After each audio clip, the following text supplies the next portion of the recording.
Hello children, so today we are going to study our third chapter of geography, so which is your motions of the earth. So before that I want to tell you that as you read in your first chapter about your solar system and what are the planets that are available or that are present in the solar system or how it operates, okay, what are the other celestial bodies, and in your second chapter as you read about that how the importance of longitudes and latitudes, how it is related, then how it is measure the time and the date in our earth surface, okay, in the earth, and how the torrid zone has been, how the movement of the earth takes place, the different form the different different zones of the earth, isn't it? These all things you have read in the second chapter, and in this chapter you will read the motions of the earth. Okay, so as one of the motion I already told you in the while explaining the second chapter is that called your rotation. Okay, so another new motion about the new motion which you will listen or which you will know in this chapter, the motions of the earth. Okay, so as you know that we have the two kind of motion of the earth. Okay, so one is your rotation, another one is your revolution. Okay children, so the rotation is the movement of the earth on its axis, and the movement of the earth around the sun in a fixed path or its orbit is called your revolution. Okay, so the axis of the earth, which is imaginary line, makes an angle, okay, which is the angle of 66.5 degree with its orbital plane. Then you think that what do you mean by the orbital plane? Okay, so let me tell you, the orbital plane is that, so the plane formed by the orbit is known as your orbital plane. Okay, so then the earth receives the light from the sun, as you all of you know this about this fact, isn't it? So due to the spherical shape of the earth, you know that the earth has the spherical shape, but we said that as it is the little flattened in both the sides, in both of the pole side, as we call that it is a geoid shape. So but the shape of the earth is a spherical, so the spherical shape of the earth, only half of the earth or only half of its get light from the sun at a time. Okay, so we the earth, when at the time of revolution, it doesn't get the sunlight in both the side all around of the part from the sun. So as it is a spherical shape, so the earth gets only one time, only one of the side of the earth is lighted from the sun. Okay, so the portion facing the sun experiences day, while other half of the portion which away from the sun which experiences night time. Okay, then the circle that divides the day from the night, which is called your, we can say that the one of the circle which divided the day from the night, we call them the circle of illumination. Okay, and this circle does not coincide with the axis, and we can say this, the earth takes about 24 hours to complete one rotation around its axis, and this period of rotation we call them the as earth day, or we can say it is a daily motion of the earth. Okay, now children, I hope you have got up to this much. Then what would happen, do you ever think that what would happen if the earth did not rotate? Okay, so let me tell you what would happen.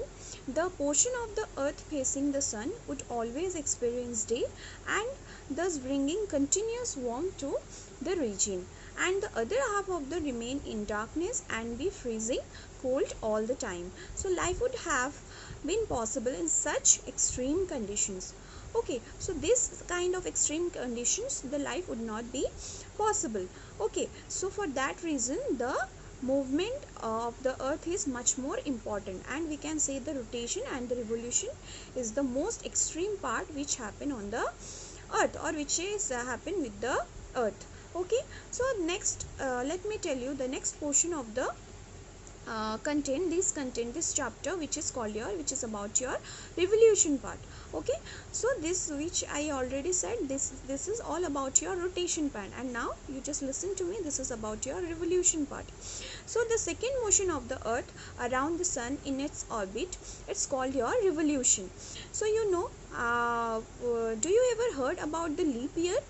Okay, so it is related with your revolution part. Okay, let me tell you about your leap year concept. Okay, so the earth total takes the how many, if 1 year, how many days we have? It is a how many days we have? 365 days, isn't it? No, 365 and 1/4 days. Okay, so but these 1/4 days plays very much important role for the formation of leap year. Okay, so do you know that in leap year how many days, why the year is been called a leap year?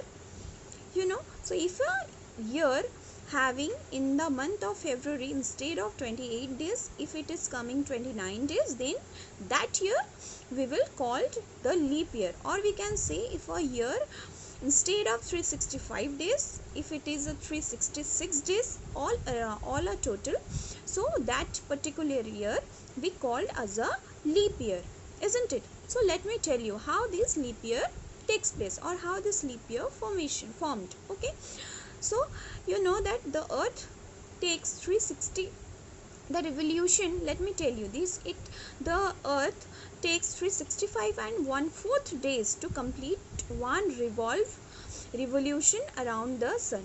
So we consider a year consisting of only 365 days. Then what will happen those 1/4 of days? Or we can say, if 1/4 of days, if one days is having 24 hours, then 1/4 of 24 hours, then it will be a 6 hours. Okay, so then what would happen with those 6 hours? Okay, so we ignoring those 6 hours for the sake of convenience. Okay, then what would happen? Then that 6 hours saved every year and added to make one day, which is called your 24 hours over a span of 4 years.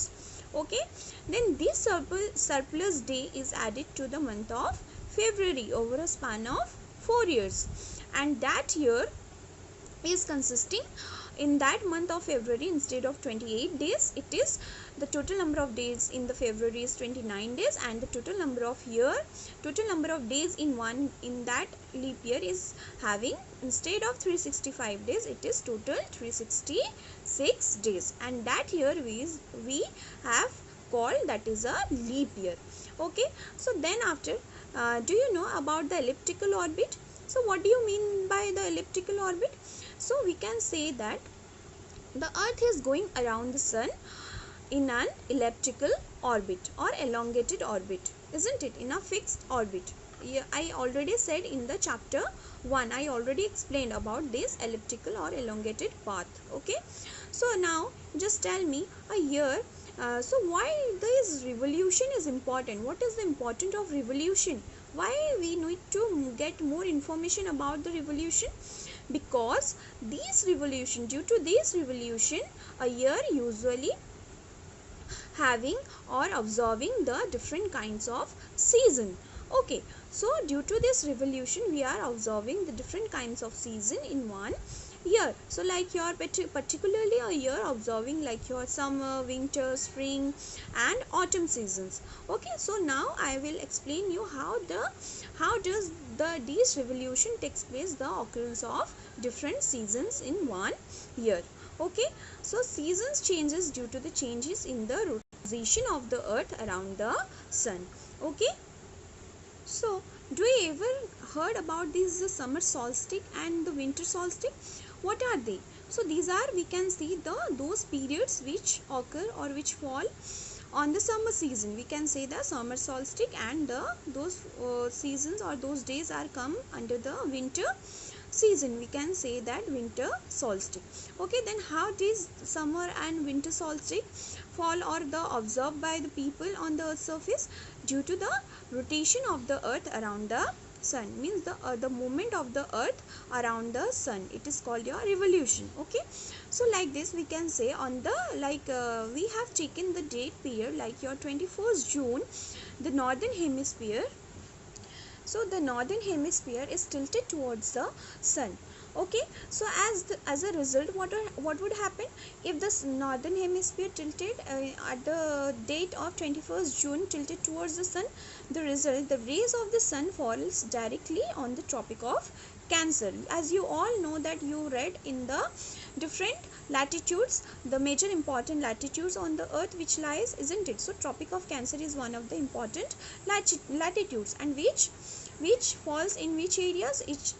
That is fall on the torrid zone areas, isn't it? You already read in the previous chapter. So as in the northern hemisphere, the Tropic of Cancer, it get the direct heat from the sun. As the sun rays falls directly onto the Tropic of Cancer, then what would happen? As a result, these areas receives more heat, and the areas near the pole, okay, what would happen? The pole areas, the pole is also there, or we can, which pole is lies on under the northern hemisphere, which is called your Arctic Circle, or between the areas your Arctic Circle to the North Pole, these areas comes under your northern hemisphere, isn't it? So what would happen in the poles area? So the pole, as a result, this area receive more heat, and near the areas which near to the poles receive less heat. Why? The reason is, as the rays of the sun are slanting. Okay, the sun rays falls on the pole regions, as you know, as it is comes under your polar regions or frigid regions. So the sun rays falls the slanting way, okay, slanting way to the pole regions. Then what would happen? The North Pole is inclined towards, okay, the North Pole is inclined towards the sun, and the places beyond the Arctic Circle experiences continuous daylight for about the 6 months. Okay, then everything is reverse happened with the southern hemisphere and the South Pole at this time. Which time period? On the 21st June. Okay, then next is we can say that since a large portion of the northern hemisphere is getting the light from the sun, so it is the, we can say, the summer in the regions or the in the north of the equator. Okay, and we can say the summer is seasons, you know all, how we know that the feature of the summer season, it always the longest, the summer seasons always dominant with the longest day and the shortest night. At these places means occur on the 21st June, and or at this time means this 21st June onwards, this time having all the conditions, reverse conditions happen, prevail in the southern hemisphere. Okay, and so therefore what we can say, at this time in the southern hemisphere, it is the winter season observed, and the nights are longer than the days. Okay, and this position is called your summer solstice. Okay, then what would how we call the winter solstice? So I already said, if the time 21st June is the summer solstice in the northern hemisphere, then must be in the 22nd December there would be a winter solstice in the northern hemisphere. Okay, then on 22nd December, the Tropic of Capricorn receives the direct rays of the sun, and if it is the falls, means the sun falls directly on the Tropic of Capricorn, then what will happen in the pole areas? Then the South Pole areas, as the, we can say, as the South Pole is inclined towards the sun, these places which is means beyond the Antarctic Circle, this experiences continuous daylight for about the 6 months. Okay, so and we can say, if the sun rays falls directly on the Tropic of Capricorn, these areas receive maximum heat. So if these areas receive maximum heat, we can say there in this, therefore there is prevail the summer seasons or summer in the southern hemisphere, or we can say with longer days and shorter nights. And at this time in the 22nd December, all these reverse happens, and where all these reverse conditions prevails or happens in the your northern hemisphere.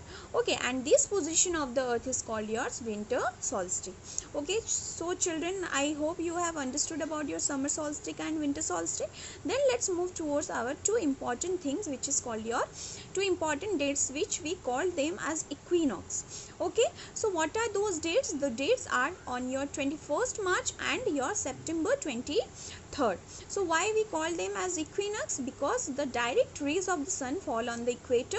At this position, neither of the poles tilted towards the sun, or the whole earth experiences equal days and the equal nights. So for that reason, this 2 days are called your equinox. Okay, and at the same time we can say this 23rd September, it prevails the autumn season. It begins the autumn seasons in the northern hemisphere and spring in the southern hemisphere. Like your same vice versa, at the time of 21st March, we can say that 21st March, we can say that. So spring in the 21st March, it happens in the spring in the northern hemisphere and autumn in the southern hemisphere. Okay children, so now I hope you have understood about that. So like we can say, like this, the days and the nights changes in the seasons because of the rotation and the revolution of the earth respectively. So I hope children you have understood this chapter clearly. If you have not, if you have any doubt and anything, you can call me or you can text me personally. And till then, have a good day. Thank you.